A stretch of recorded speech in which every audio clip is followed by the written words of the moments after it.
Well, Julian, I stood in this exact spot in October last year as this bill started to go through Parliament.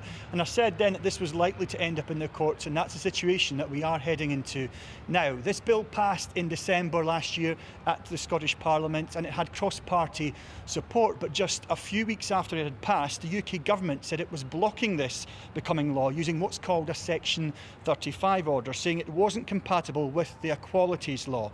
Now, it's fair to say there's been a lot of toxic debate around this issue. Those who want it passed say it will make the lives of trans people easier, but those who are against it say they're worried about what impact it will have on women's only spaces. Now, a bit earlier, I spoke to the Minister in charge of this. Some want to see this bill amended, and I said to her about this, and she said that the UK government hadn't come forward with any suggested changes.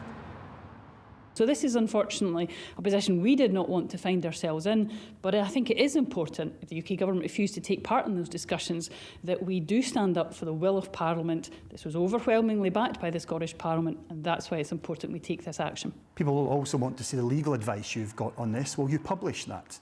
Well, of course, before we move to judicial review, a government would have legal advice, but it is... What is that telling you? Well, it is the usual circumstances that neither government will comment on the contents of that legal advice. The UK government, I'm sure, will say the same thing when you ask them the same question about what will happen. The timing of this, it's handy though, isn't it? The SNP facing lots of questions about its finances right now. This is a classic dead cat on the table strategy.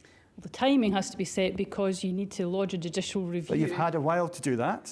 The timing is set because you need to launch a judicial review for a certain amount of time after that Section 35 order has taken. So I don't think the First Minister has taken much time since coming into post, ensuring that he's got his cabinet in place and now making that decision. And of course there isn't long now for us to be able to launch this before our deadline.